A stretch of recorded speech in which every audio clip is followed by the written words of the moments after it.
Buenos días y bienvenidos a Ampliación de Noticias. Son las 8:07 de la mañana del miércoles 12 de junio. Comenzamos nuestro programa con Patricia del Río. Patricia, buenos días. ¿Cómo estás, Fernando? Muy buenos días a todos nuestros oyentes. Y nuestras primeras palabras tienen naturalmente que estar dirigidas a rendir homenaje al filósofo, a los familiares del filósofo Francisco Miro Quesada Cantuarias, fallecido el día de ayer a los 100 años de edad. Francisco Miro Quesada fue periodista del diario El Comercio desde 1937, al mismo tiempo que desarrolló una carrera como profesor de filosofía en la Universidad de San Marcos.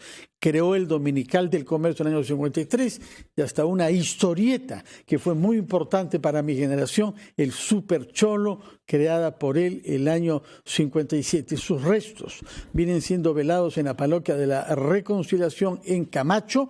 Habrá una misa fúnebre a las 10:30 de la mañana antes de ser trasladado su cuerpo a la casona de la San Marcos al mediodía, donde se le rendirá homenaje como maestro universitario y finalmente irá a la sede del diario El Comercio, donde recibirá el homenaje de los trabajadores. A las 4:30 partirá para ser enterrado en Huachipa. Patricia, una gran personalidad intelectual que se nos va.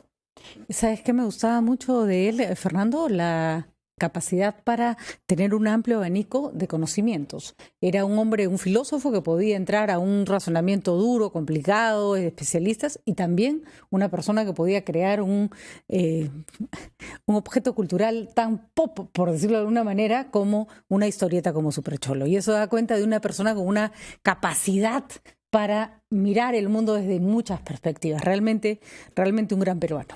Ministro de Educación en el año 64, interpelado, hay que decirlo, por la oposición apro-odriísta de la época, se le reprochó justamente haber tolerado que hayan infiltraciones comunistas en los currículos escolares bajo su autoridad, Patricia, lo que nos recuerda sin duda cosas más recientes.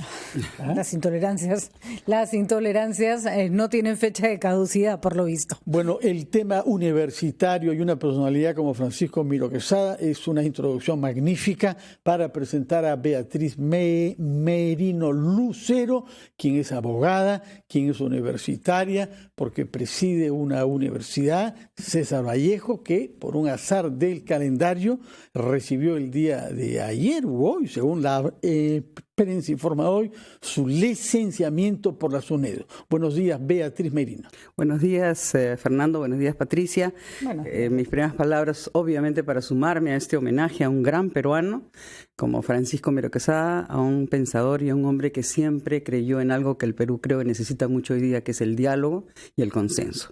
Mis condolencias a su familia y mi cariño a ese gran maestro sanmarquino. Gracias por la introducción.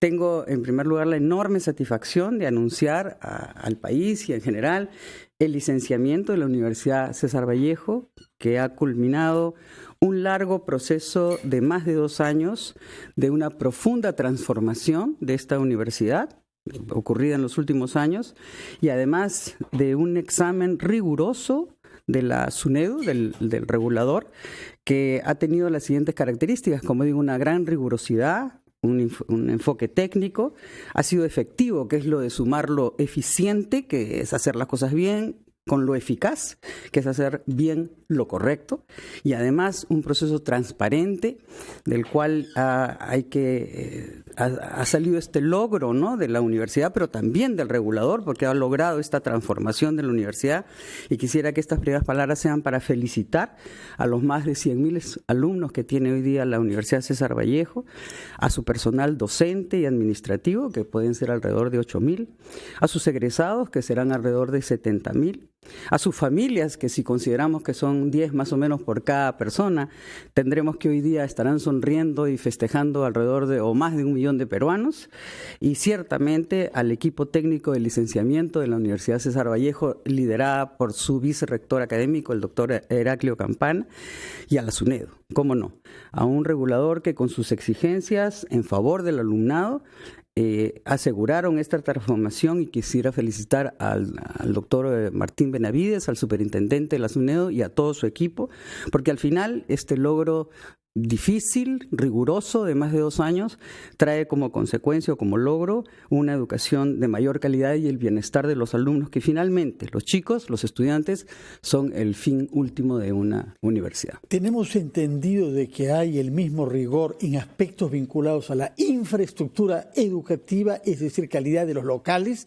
como a la calidad de los docentes. ¿Qué es lo que ha resultado más exigente y más laborioso para conseguir este licenciamiento que, como sabemos, no todos consiguen? No, es cierto. El licenciamiento tiene, digamos, diversas características. El gobierno de la universidad es uno, ciertamente, ¿no? Los instrumentos de gestión, la auditoría interna, la gestión estratégica de la propia universidad, la gestión académica, que en el caso de la César Vallejo se ha transparentado, una gestión de calidad, ¿no? Requiere que el presupuesto específico para gestión de calidad se haya incrementado, la gestión financiera, donde ha sido muy rigurosa para determinar y contar con una rentabilidad y una sostenibilidad financiera. Yo diría que quizá lo más difícil es el tema de la investigación, donde la universidad en el 2012 contaba solo con una dirección de investigación, hoy día ya cuenta con un vicerrectorado de investigación, ha pasado su presupuesto de 2 millones más o menos de soles el año 2013 al año 18 más de 11 millones de soles, ha tenido una mejora muy significativa en sus publicaciones y sus docentes que ya están inscritos, digamos, en el programa Regina, ¿no? Hoy día alcanzan el número de 35.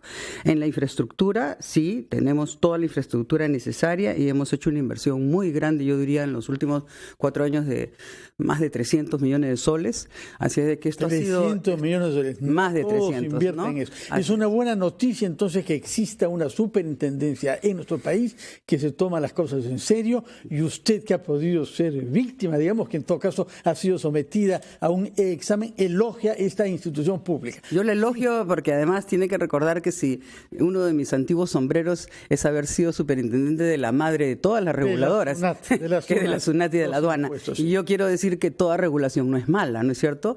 La regulación está ahí para intervenir en las fallas del mercado, ¿no? En este caso se trata de una universidad por lucro, como todos sabemos, una universidad privada, pero cuando hay en la economía liberal incluso hay las fallas del mercado, tiene que intervenir el Estado para corregir esas fallas, y en este caso es precisamente la calidad educativa. Y por cierto, nada de autocomplacencia, de ahora en adelante estamos ahora dispuestos a mantener, mejorar la calidad académica, y lo más importante será de ahora en adelante el proyecto académico de la universidad. Bueno, vamos a hacer una pausa. Hemos hablado sobre las instituciones del Estado que marchan bien.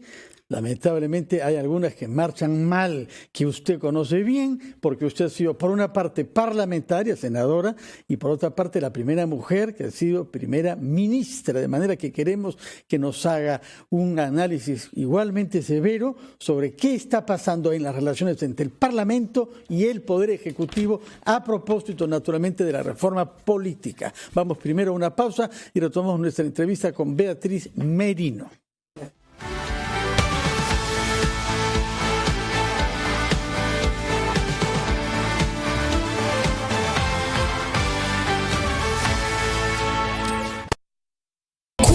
Radio Corazón presenta la voz que cautivó a toda Hispanoamérica. Amaya Montero en Lima, celebrando 22 años de carrera y lo mejor de La Oreja de Van Gogh. 19 de junio, Centro de Convenciones María Angola. Entradas a la venta en Teleticket de One y Metro. Amaya Montero en Lima, gracias a Quijada Concerts.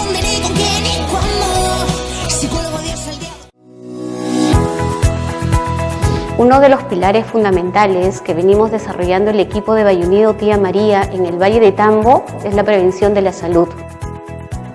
El año 2017 se desarrolló 14 campañas médicas integrales y especializadas, logrando 1.300 atenciones. En el año 2018 se desarrolló 24 campañas, teniendo 3.300 atenciones.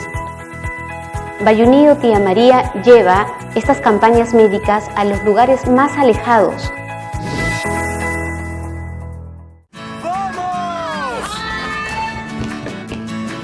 ¡Vamos! Vamos. Para ti, para todos. Uber.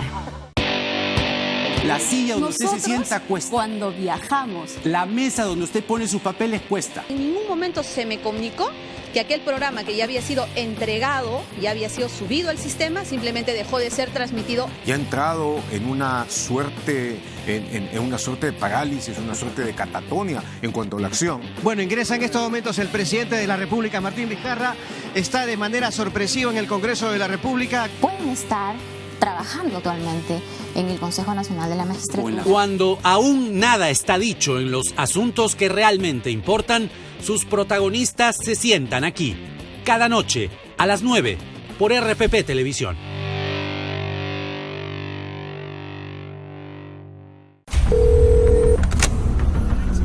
Tres sujetos armados nos están asaltando.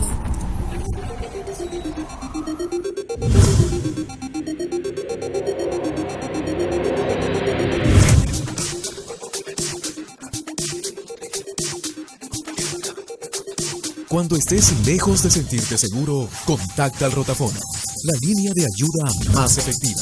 Llámanos al 438-8008. Contáctanos a nuestro WhatsApp 951-431-013 o encuéntranos en Facebook y Twitter usando el hashtag Rotafono.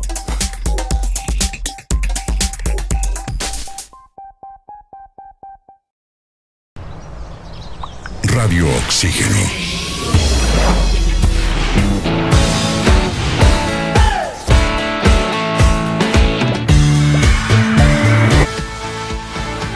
Son las 8:19, estamos entrevistando a la ex primera ministra y ex senadora Beatriz Merino, a la cual le hemos preguntado su opinión sobre el momento que están atravesando las relaciones entre el Parlamento y el Poder Ejecutivo. Bueno, yo quisiera decir, que he lamentado mucho, la agresividad, ¿no?, pública de la relación entre el Poder Ejecutivo y el Poder, el Congreso, el Poder Legislativo, porque creo que eso no lleva al ambiente propicio para avanzar las políticas públicas y para avanzar también el control que el Congreso tiene que hacer por mandato de la Constitución sobre el Ejecutivo. A mí me parece que, pasado ya estas escaramuzas que hemos vivido en las últimas semanas y estando en una nueva etapa, yo exhorto, ¿no?, al permanente diálogo, al permanente encuentro de puntos de interés, porque finalmente los ciudadanos estamos todos esperando eso, ¿no? Las políticas que ha planteado el Ejecutivo en términos de la reforma política me parecen muy interesantes. Algunas de ellas creo que merecen el apoyo del Congreso, ¿no? Los especialistas sabrán decir si algunas de ellas necesitan algún tipo de perfeccionamiento. Finalmente todo es perfectible. Estoy segura que los miembros del Poder Ejecutivo así lo reconocerán si hay aportes del Congreso, pero en un ambiente de acusaciones, de amenazas, de agravios, la verdad va a ser bien difícil que este país avance. Y a mí, Fernando, lo que más pena me da es que nosotros estamos en un punto que respecto de nuestros vecinos ya estábamos igual o incluso superándolos económicamente. Y hoy día yo creo que hemos parado ese crecimiento y en la economía moderna quien no avanza retrocede. Uh-huh. Y eso lo vamos a pagar todos los peruanos, porque los indicadores de reducción de pobreza, los indicadores de anemia, los indicadores laborales, de empleo, de empleabilidad, todos van a sufrir como consecuencia de un ambiente político que no favorece la estabilidad que la inversión requiere, tanto la nacional como la extranjera. No, ya casi lo increíble es que no estemos peor con esta inestabilidad política que hemos tenido que afrontar todos estos primeros años, o estos ya casi la mitad de lo que va del gobierno. Hay varias discusiones con respecto a la reforma política, Beatriz, que algunos tienen mucho más consenso y otros van a tener mucha resistencia.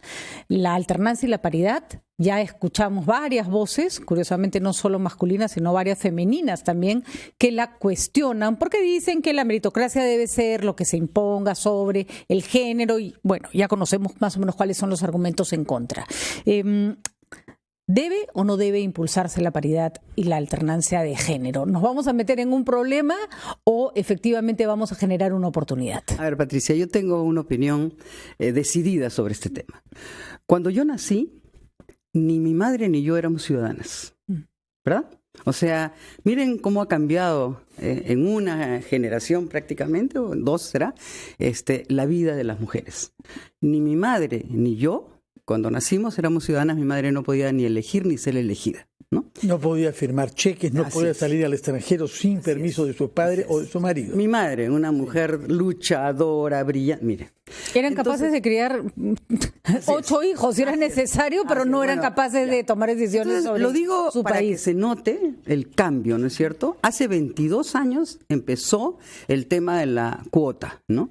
Si alguien me quiere decir a mí que el tema de la cuota no funciona, yo le diré que en mi caso personal, yo, por ejemplo, he sido beneficiaria en 2 oportunidades muy importantes de mi vida por el tema de la cuota. Cuando ingresé a trabajar a una gran empresa mundial que se llama Procter & Gamble, recuerdo que el gerente norteamericano que se sentó frente a mí, después que me había hecho la oferta y yo le había aceptado, me dijo esta frase que algún día escribí un artículo sobre ella. Me miró y me dijo, bueno, doctora Merino, si usted fuera negra sería perfecta. Entonces yo me quedé absolutamente asombrada de la frase y le dije, ¿por qué? No entendí, ¿no? Porque en el momento que él estaba firmando ya había llenado 2 cuotas. Yo era mujer y era hispana en los Estados Unidos para la Procter & Gamble y le faltaba una tercera. Entonces me dijo, si usted hubiese sido negra, hubiese sido perfecta. Le hubiese ayudado en una sola persona a llenar 3 cuotas. Lo que no implica que no tenía los méritos para estar ahí, ¿no? Obviamente me contrataron, yo ya había regresado de Harvard, de mis grados en leyes en esa oportunidad. Pero quiero decir que eso también tiene un sentido. Cuando me presenté por primera vez a la vida pública, yo creo que fui la única mujer que se presentó en el partido político que yo se presentaba. Sin embargo, me dieron el puesto 24 y creo que solo entraron 20. Si no hubiese sido por el voto preferencial, yo no hubiese entrado nunca a la vida pública. Entonces, estas que se llaman de acción afirmativa sí funcionan, y el hecho de que algunas hayamos tenido más oportunidades académicas o laborales no significa que la mujer hoy día esté en el Perú donde debe estar. Y por eso yo sí soy partidaria tanto de la paridad como de la alternancia. Después de 22 años, yo invito a las mujeres brillantes, inteligentes, a las que tanto respeto y muchas de ellas son mis amigas, a leer, por ejemplo, el informe que desde el día de ayer tiene la Defensoría del Pueblo, que es el informe de adjuntía número 006, que está colgado en su página web, que donde hace un análisis de lo que ha sucedido en los últimos 22 años en el Perú sobre la cuota de género y termina diciendo que hay que aprobar la alternancia y la paridad porque son promotoras de una mayor participación política femenina. Eso lo dice desde el día de hoy públicamente, o el día de ayer, la Defensoría del Pueblo. Y los invito a leer un libro que se llama Género y Poder, de la doctora Violeta Bermúdez, que demuestra muy claramente que no hay, digamos, nada que nos lleve a probar que lo que tenemos hoy día es suficiente, porque lo que se ha convertido primero la cuota de 25% y ahora de techo, en realidad es un techo que lo único que hace es instalar una diferencia estructural que hay entre las mujeres y los hombres, siendo que las mujeres hoy día somos más del 50% de la población, de tal manera que hay un 20% que tenemos que avanzar y tenemos que abrir esos espacios. Si el voto preferencial se va a eliminar, la única alternativa para, digamos, darle a las mujeres esos espacios es la paridad y la alternancia. Hoy día, por ejemplo, yo tengo una cifra muy clara, ¿no? No hay una sola mujer gobernadora en el Perú. Y para las alcaldías, uno puede decir quiénes son elegidas. No, veamos cuántos candidatos hubieron. Candidatos hombres en las últimas elecciones regionales y municipales hubieron 10.500 hombres y mujeres 940. 947 y 10.524. Menos de una décima parte. Exacto, candidatas. Sí. ¿Ok? Ya. En las provinciales se postularon 1.815 hombres y hubieron 181 mujeres. Entonces, las cifras son las que hablan, las cifras que uno hace en estudios que tienen, digamos, ya un espacio y que nos llevan a entender que este tipo de políticas públicas no se definen por situaciones personales, se definen por lo que las cifras nos están diciendo que está ocurriendo. Y si no interviene el Estado, y además, por cierto, este argumento liberal de que no se debe, ¿no? De que viola lo liberal, no, tampoco, pues no es absoluto, ¿no es cierto? Esto no es absoluto, porque en lo liberal yo le puedo decir, por ejemplo, de que hay prohibiciones para participación de extranjeros, ¿no? Entonces no son principios absolutos. Esta es nuevamente la discriminación, o sea, el tema de la mujer es una falla del mercado también, donde tiene que intervenir el Estado para resolver una diferencia estructural. Y yo creo que las mujeres tienen el derecho a una mayor participación y yo espero que el Congreso respalde esta iniciativa. A veces, Beatriz, no somos conscientes, porque todo el mundo nos enrostra la meritocracia y no son conscientes que la meritocracia en el caso de las mujeres no basta, es que somos discriminadas a pesar de la meritocracia. Qué difícil es hacer entender eso. Yo siempre pongo un ejemplo. Es difícil hacérselo entender a los hombres. A los hombres, por supuesto, la mujer la tenemos clarísima porque la sufrimos. Claro. ¿Por qué, por ejemplo, en una película, por poner un ejemplo burdo y que de fácil comprensión, en una película muy taquillera, simplemente por costumbre, los hombres ganaban el doble que las mujeres? Pero hasta ahora hay una diferencia salarial. Importante, claro. Al punto que hay hombres que han decidido no actuar si es que su pareja o si la mujer no gana lo mismo que ellos. La autora de Harry Potter, la señora Rowling, tuvo que firmar J.K. Rowling, o sea, J.K. Rowling, porque le sugirieron que no pusiera su nombre, porque si ponía nombre de mujer, el libro se iba a vender menos. Y estamos hablando de la autora más famosa de literatura juvenil. Por eso es que hay que recurrir a ejemplos como este, pero también hay que recurrir a los estudios de personas que son serias, técnicas, intelectuales, Violeta objetivas. Bermúdez y la Defensoría del Pueblo. La doctora Eliana Rebollar, que ha producido este informe importante que nos debe guiar. Y lo que nos están diciendo, básicamente, es que no tenemos la participación política que debemos tener y que dentro de esa apertura de espacios, yo estoy segura, se producirá, la elección de las mejores mujeres. Ahora, ¿ser mujer es suficiente? No, sin duda que no. Ya lo hemos visto, ¿no? Hay de todo, ¿no? O sea, hay corrupción, hay todo, pero tendremos que abrir los espacios para que las mujeres puedan participar como tienen derecho, porque son más del 50% de la población. No somos naturalmente mejores, pero tampoco somos naturalmente peores. No, ni somos naturalmente inferiores, ¿no es cierto? Tenemos que ir a una pausa, doctora Merino, después de la cual quisiera preguntarle, retomando el tema de las relaciones entre Parlamento y Poder Ejecutivo, este rol de detonante que dijo el primer ministro que había tenido, el blindaje que se ha practicado a algunas personalidades y en general la situación del poder judicial, porque tenemos entrampamientos múltiples, por una parte para crear una junta nacional, usted sabe lo que ha pasado con el examen, jueces que se inhiben, jueces que se fugan del país. ¿Cómo abordar este tema judicial y cómo ve usted que está funcionando la lucha contra la corrupción un día después de haberse pronunciado la primera condena contra alguien implicado en el caso Odebrecht, el exgobernador de Ancash, César Álvarez? Primero vamos a la pausa de la media hora.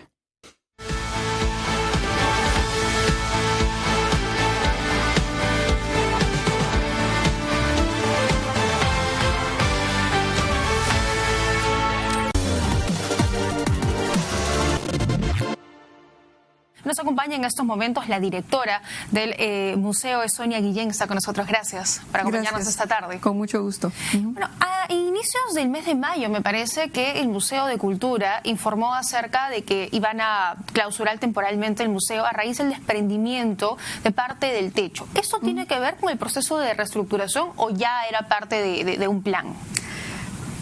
El plan de atender los problemas de la infraestructura del Museo Nacional es un plan que viene desde hace tiempo. Es un edificio que está próximo a cumplir 100 años en cuanto a la principal parte del área expositiva y de alguna manera el desprendimiento de este techo fue la señal de aviso que esto tenía que hacerse ya. Eso los impulsó y dijeron que este es el momento de tomar la decisión y reestructurarlo. Sí, porque de alguna manera también en este mes de mayo se nos han combinado una serie de circunstancias en donde las termitas ocasionaron que esta viga de madera se colapsara y jalara todo un techo. Por suerte, un área que estaba desocupada, entonces no hubo daños que lamentar, pero también vinieron las lluvias y hemos tenido problemas con eso, y si nos faltaba algo más, hemos tenido un sismo fuerte a partir del terremoto en el oriente. Todas las señales se juntaron para poner en marcha este plan. Y esta medida que se tomó al día siguiente de este siniestro, fueron siendo corroboradas de que era necesario suspender la atención al público, porque se puede entender que el museo ha cerrado y el museo está sin actividad, pero no es así, al contrario. Si bien no se atiende al público, pero las actividades se mantienen, y además dentro de una revisión de propuestas para replantear lo que necesitamos hacer para mejorar la infraestructura, renovar nuestra museografía, renovar el lenguaje, la forma en que nos presentamos al público, que es cada vez más exigente en recursos mediáticos, recursos digitales, ya la gente no lee tanto. Muy bien, muy bien. Estaremos entonces al pendiente de poder visitar este renovado museo. Muchas gracias por acompañarnos. Genial, gracias. Hacemos una pequeña pausa, volvemos con más noticias.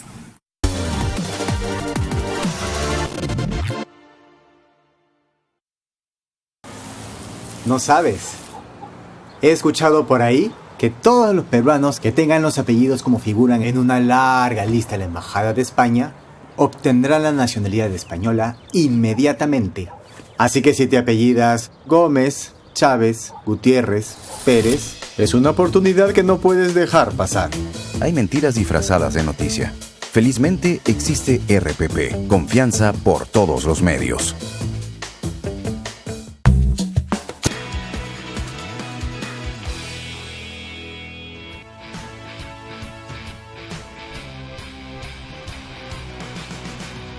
El vóley femenino es el deporte colectivo que más medallas ha ganado la delegación peruana en los Juegos Panamericanos. Si bien es cierto, el equipo blanquirrojo no se ha hecho acreedor de la medalla de oro, ha conseguido 5 medallas de plata y en otras 3 ocasiones la de bronce. Con la contratación del japonés Akira Kato como entrenador, el sexteto bicolor logró en 4 ediciones consecutivas llegar a la final. Desde Winnipeg 1957 hasta San Juan 1979, donde destacaron figuras como Lucha Fuentes y Anacé Carrillo, quienes hicieron del Perú una potencia sudamericana de esta disciplina.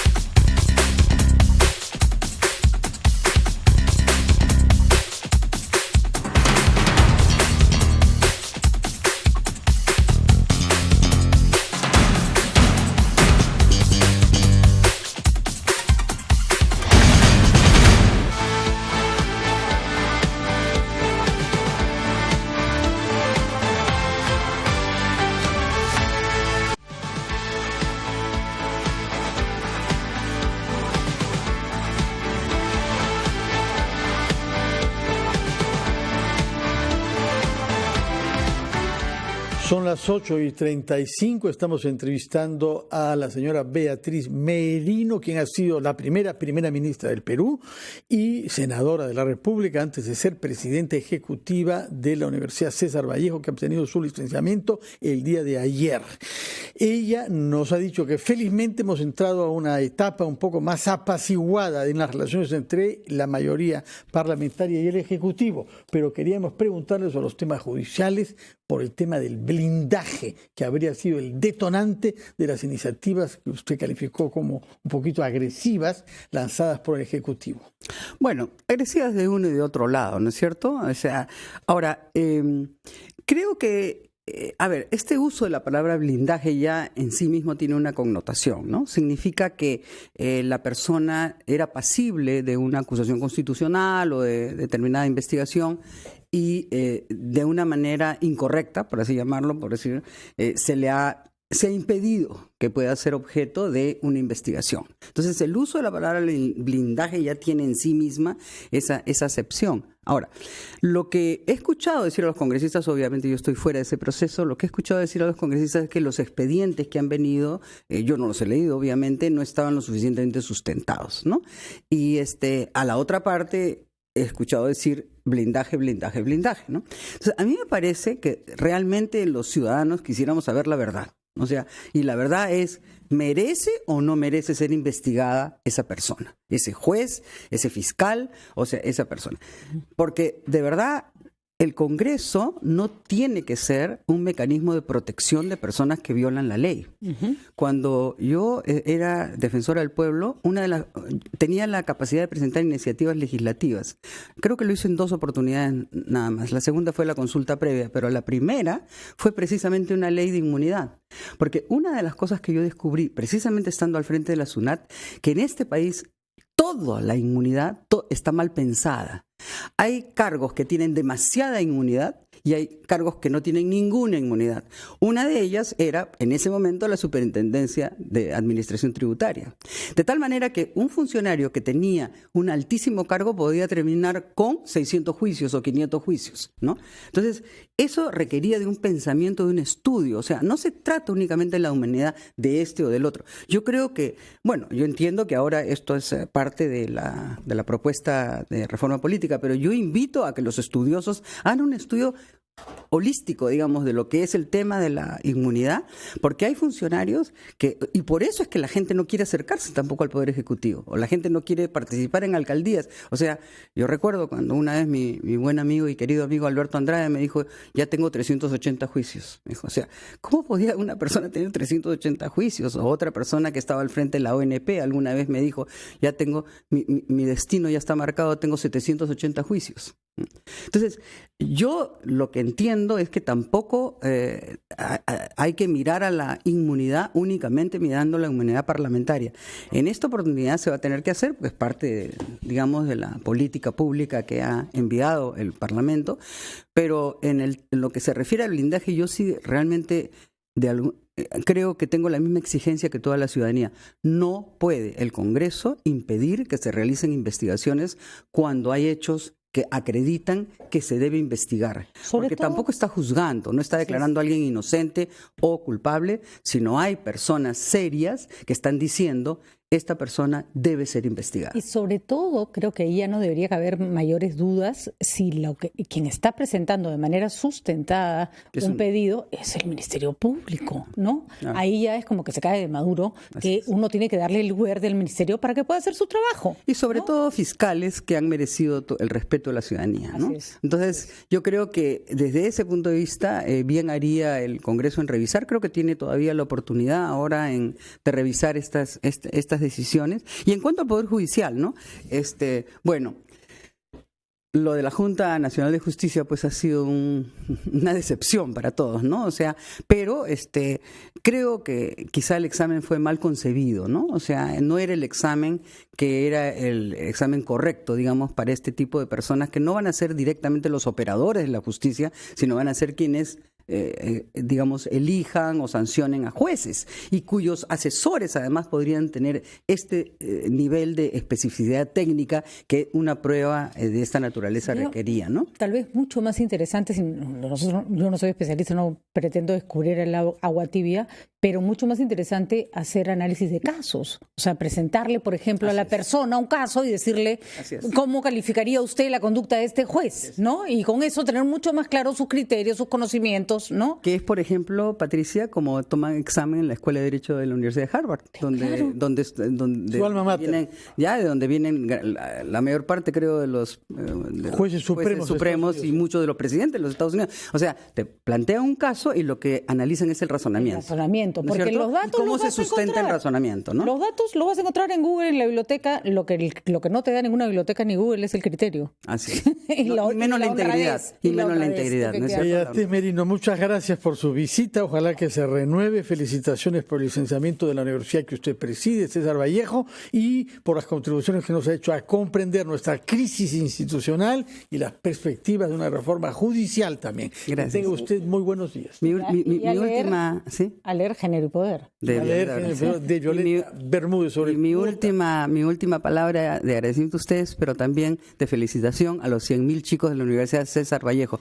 Bravo, chicos, hoy día pueden festejar. Muchas gracias, y vamos a recibir después de la pausa a otra mujer en política, la congresista Jenny Vilca Toma. Quisiera simplemente, antes de cerrar, anunciar que la Bolsa de Valores de Lima ha colocado una plataforma de directores Perú que va a constituir el primer portal del país para promover la diversidad de mujeres y hombres en los directorios. Bravo. Así que vamos avanzando. Es una mujer la que lo preside ahora. Felicitaciones a Claudia Cooper.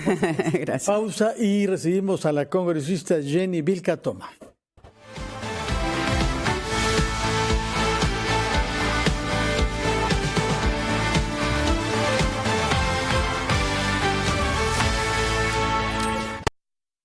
Un día como hoy llega gracias a Universidad Continental, la universidad de la Cuarta Revolución Industrial, con el ecosistema digital más completo para el aprendizaje.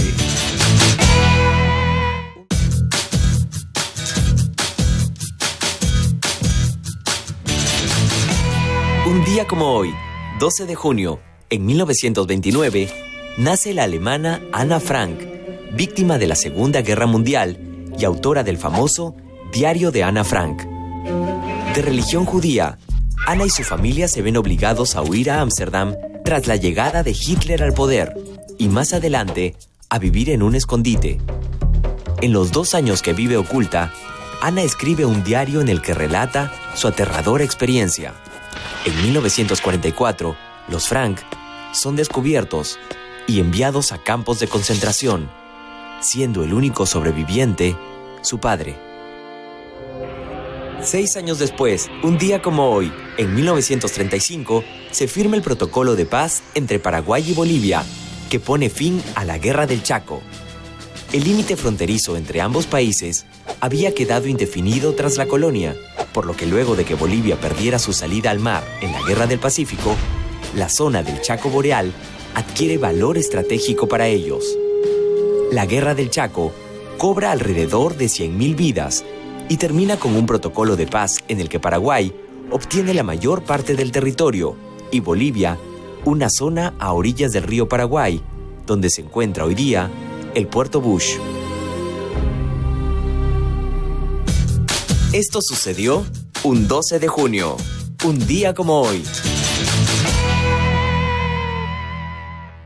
Un día como hoy llegó gracias a Universidad Continental, la universidad de la Cuarta Revolución Industrial, con el ecosistema digital más completo para el aprendizaje.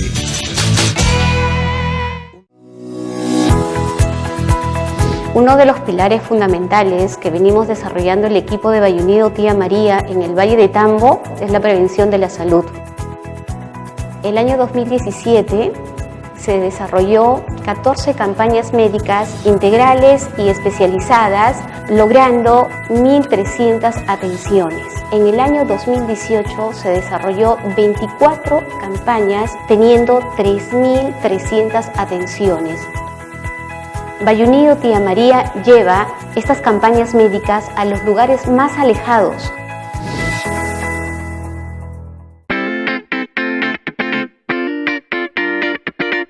Si estás pensando en solicitar un crédito hipotecario, primero tienes que evaluar tu capacidad de pago. Y al evaluar la capacidad de pago, me refiero a cuánto es lo que de tu sueldo vas a destinar para el pago de créditos. Ojo, no solamente consideres el tema de la vivienda, también considera si tienes un crédito vehicular o algún pago por tarjeta de crédito. La suma de todos estos pagos no debe ser mayor al 30 o el 40% de tus ingresos. Si quieres ayudarte un poco y tienes una pareja, puedes sumar los ingresos de esta persona también y entre los dos podrán tener ese 30 o 40% para poder pagar una cuota un poco más alta. Otro tema importante a la hora de pedir un crédito hipotecario es el tema de los intereses. Cuando nosotros hablamos de intereses, muchas veces pensamos que al tener mayor plazo, mi cuota va a ser más baja, por lo tanto voy a pagar un poco menos. Te recomiendo algo. Pide una simulación para el crédito de 15, 20 y 25 años. Compara la cuota de 15 años con la de 25. Si la diferencia es muy grande, podrás tener una cuota de 25 años sin ningún problema y pagar el crédito en ese tiempo. Pero si tú ves que la diferencia es corta, ¿no es mejor tener un crédito solo por 15 años y no estar endeudado durante 10 años más? Espero te sirvan estas recomendaciones.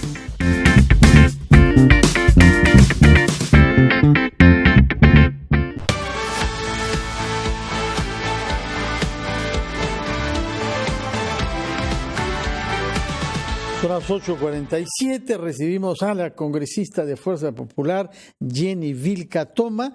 Tenemos varios puntos que hablar. Uno de fondo, que es la primera condenación a una persona por corrupción ligada al caso Odebrecht, el señor César Álvarez, que fue gobernador regional de Ancash, y la primera fiscal que lo denunció fue usted. Pero permítame poner entre paréntesis ese tema grave e importante para abordar un tema menor, pero que ha dado lugar, sin embargo, a muchos comentarios en la prensa, que es una cierta fricción que ha tenido usted con el señor Petrosi, Francisco Petrosi, quien ha dicho que sería totalmente dispuesto a ofrecerle disculpas y eso ahorraría tiempo al Parlamento y nos salvaría de una fricción menor. ¿Estaría usted dispuesta a recibir esas disculpas? Por supuesto que sí. Nosotros vamos a conversar, vamos a estar en la Comisión de Ética. Yo quisiera dejar solo un mensaje. ¿En la Comisión de Ética o eso se pueden arreglar sin que demande tiempo a las instituciones? Seguramente vamos a tener la oportunidad de conversar. Él había conversado previamente conmigo, se comprometió en hacer un desagravio público de la misma forma en la que se generan los hechos. Yo creo que eso se tiene que dar. La queja data de antes de esta conversación que nosotros habíamos tenido. Pero yo quisiera dejar solo un mensaje de estos hechos que me parecen importantes. Que cuando una persona se siente afectada o agraviada verbalmente, psicológicamente o físicamente, debe saber acudir a los órganos competentes para hacer valer su derecho. Ese es el mensaje que yo le quiero dejar a la ciudadanía para que podamos tener y empezar con esta cultura de la tolerancia cero a todo tipo de violencia, de forma tal que todos nos empezamos a tratar correctamente. Pero la ironía, señora Vilca Toma, hay expresiones en la vida política que tienen su dosis de ironía que no se puede llamar violencia, ¿no? Sí lo sé, hay expresiones, hay ironía, hay pullas muchas veces que uno sabe usar y sabe también resistir cuando se van a dar. Pero lamentablemente, y lo ha reconocido el congresista Petrosi, hubo un exceso en sus expresiones, usando calificativos que no se deben permitir. Como le digo, ya él y yo hemos conversado, seguramente vamos a volver a reunirnos para poder zanjar este tema. Nos alegraría enormemente que seamos capaces de resolver. Sobre todo, y usted sabe, congresista Vilca Toma, que a pesar de las diferencias, cuando usted ha recibido algún ataque en su calidad de mujer, yo he sido de las primeras en defenderla y lo seguiré haciendo, no cargar a los órganos también, que tienen muchas cosas que investigar con temas que se pueden resolver con una conversación. Entiendo perfectamente su incomodidad. Incluso pedirle disculpas públicas me parece más eficiente que llevarlo a la Comisión de Ética. Tal vez esa puede ser también una elección, claro, ¿no? Esta queja fue previa. De acuerdo. Previa a la conversación que nosotros habíamos conversado, ¿no? Lo que yo quisiera, como le digo, recalcar es algo que es importante para la ciudadanía.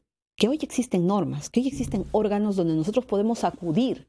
Y eso es lo que debemos hacer valer nuestros derechos donde corresponda. Situaciones como estas, por supuesto, se pueden conversar, se pueden zanjar. Magnífico. Pero en otras circunstancias, no solamente mujeres, sino cualquier persona que se sienta agraviada por cualquier situación igual debe saber que lo primero que tenemos que hacer es acudir a los órganos. Bueno, tomamos nota entonces de que usted diferencia la violencia de la ironía y que está dispuesta a que un trato personal ahorre esfuerzos y costos al Estado en materia de esta crítica que siente usted que la ha lesionado. Vamos al tema de fondo, que es el de la corrupción en Ancash, el caso Odebrecht en general y la acción del Estado frente a él. Todo esto a propósito de la condena de César Álvarez, que usted fue la primera en denunciar. Así es, yo me siento hoy muy satisfecha porque el órgano jurisdiccional ha emitido una sentencia sobre un caso donde he tenido participación directa. Quiero en primer lugar felicitar al fiscal Chirre, que es el que ha logrado esta sentencia representando al Ministerio Público, pero sobre todo yo hoy día quiero reconocer al señor Ezequiel Nolasco Campos, que fue la primera persona que inició una verdadera lucha contra la corrupción en la región Ancash, porque fue él quien en el año 2012, el 19 de octubre, se presentó en mi despacho cuando yo era fiscal del caso La Centralita, es ahí donde tiene origen toda esta revelación, y me contó en una declaración fiscal todo este enmarañado de corrupción que compromete la carretera Chacas-San Luis, a la empresa Odebrecht y al presidente regional y a varios funcionarios del gobierno regional. En aquel entonces yo quisiera recordar, cuando él me hacía esta declaración, vinieron sicarios a querer asesinarlo en la misma fiscalía. Y eso está documentado. En la misma fiscalía donde estaba declarando el señor, él ya había sido víctima de un primer atentado por este mismo caso, donde falleció, fue asesinado su hijo. El señor Sánchez Milla, gobernador regional encargado, también había sido asesinado en relación a estos hechos, y él venía siendo permanentemente amenazado y reglado. Y cuando él estuvo en mi despacho, que vino de sorpresa, nadie lo sabía, esa información se filtró y los sicarios, un sicario conocido como el Goro, lo llamó, lo amenazó, le dijo: si tú no te retiras de esa fiscalía, vamos a ir y te vamos a mandar a ti en esa fiscalía. Y vinieron. Si no fuera porque yo pedí un contingente policial que estaba ya apostado en la puerta de la fiscalía, este sicario, estoy seguro, hubiera entrado y lo hubiera asesinado, tal como lo hizo en el año 2010 en su casa donde su hijo falleció. Y es importante reconocer que este hecho también fue acompañado de otros especialistas que hacían las denuncias del señor Ezequiel Nolasco, porque no eran denuncias simplemente por dichos o por lo que él conocía como también haber formado parte antes del círculo del señor Álvarez, sino porque era asistido por ciertos abogados y especialistas en contrataciones del Estado, de forma tal que esas denuncias que él hacía en su momento en relación a las irregularidades, no solamente del otorgamiento de la construcción de la carretera Chacas-San Luis a la empresa Odebrecht, sino lo que venía antes, en cómo César Álvarez había manejado el destino de un presupuesto para que este sea licitado a través de un paquete de obras de 840 millones, pero a cargo de la OEI, queriendo evadir la acción de control de la Contraloría. Y es así que ellos cuestionan este convenio, cuestionan que este paquete de obras, el señor Nolasco y el señor Sánchez Milla, no tuvieran todos los requisitos técnicos, pero sin embargo se estaban llevando a un proceso en el cual no iban a tener control. Es en esas circunstancias en el que él es amenazado, ¿no? Es atentado, y pese a todos esos hechos de sangre, esa carretera finalmente es otorgada en buena pro a la empresa Odebrecht. Pero luego de que él es atentado, se recupera, él sigue denunciando, él sigue presentando documentos, denuncias por escrito que nadie recibía, nadie tramitaba. ¿Cómo es que el señor Nolasco consigue esa información en un momento en que no se sabía lo que hacía Odebrecht? Es que él era un consejero regional en ese momento. Es más, él había ido acompañando al señor César Álvarez al gobierno regional. Es más, él es su compadre. Él es padrino de una de las hijas del señor Ezequiel Nolasco. Pero cuando se dan estos actos de corrupción, ellos se pelean, se distancian, y el señor pasa a formar parte de la oposición y empiezan a denunciar las irregularidades en el otorgamiento de este paquete de obras de 840 millones que incluían la carretera Chacas-San Luis, el hospital La Calera, varios hospitales y carreteras. En esas circunstancias es que se generan hechos de sangre, hechos de violencia, donde es asesinado el señor Sánchez Milla, luego es atentado el señor Nolasco, es asesinado su hijo y luego es otorgada la concesión.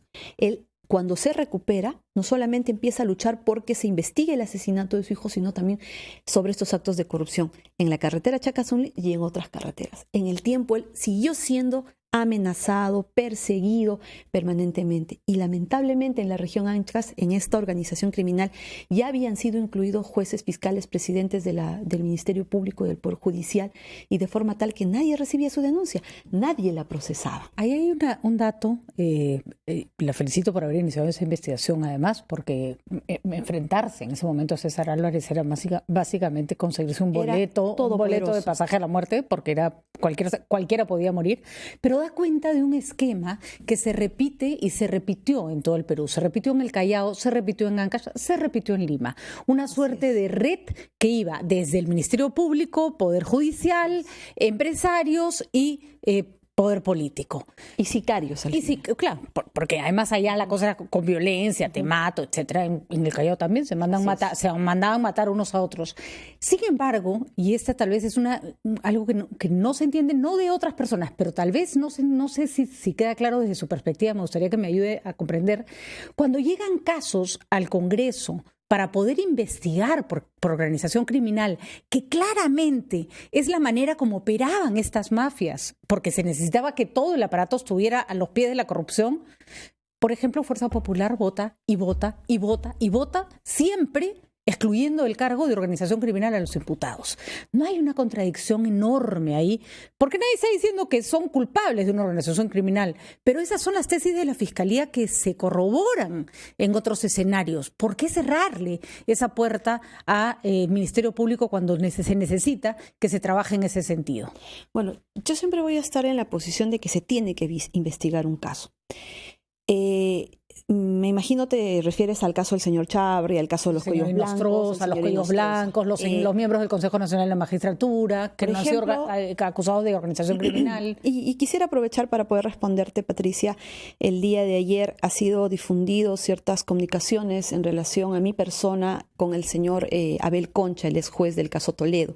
En ese extremo yo quisiera esclarecer, yo había proporcionado los mensajes, se los acabo de entregar a ustedes, que revelan que las conversaciones que yo he tenido con el señor Concha a través de mensajes fueron para invitarlo a una entrevista, o precisamente ya para recibirlo para el momento de la entrevista, y luego sobre el tema Ecoteva y sobre el tema Madre Mía hemos conversado él y yo. ¿Cuando usted era procuradora? No. Cuando ya era congresista, tenía un programa de radio para denunciar actos de corrupción. Ya, eso poquito, entonces, justo estábamos hablando del caso Lavallato, el caso Toledo, y el juez pues era el responsable del caso Ecoteva y nos reveló información muy importante en ese sentido. Precisemos que entre tanto está preso Abel Concha, ¿no? Sí, luego en forma posterior él ha sido detenido por actos de corrupción que se le está imputando y que, bueno, viene siendo procesado. Pero yo quisiera negar tajantemente cualquier relación con esta organización de los cuellos blancos del puerto, porque es más, antes que los audios se revelaran, yo en el mes de marzo ya tenía conocimiento de estas interceptaciones, del cuestionamiento al Consejo Nacional de la Magistratura que yo había denunciado innumerables veces, y sobre magistrados que también yo venía denunciando y que también en su momento blindaron a estos jueces y fiscales corruptos de la región Ancash. Los audios mismos han revelado cómo es que se hacían coordinaciones para que ciertos jueces y fiscales que habían operado de manera incorrecta en la región Ancash luego sean ratificados, luego sean totalmente blindados a nivel del Consejo Nacional de la Magistratura. Yo niego tajantemente cualquier posición o cualquier vinculación con esta organización. ¿Por qué habla sobre blindaje? ¿Cuál es su opinión sobre el voto en el Congreso que rechaza la solicitud de la fiscal de la Nación respecto de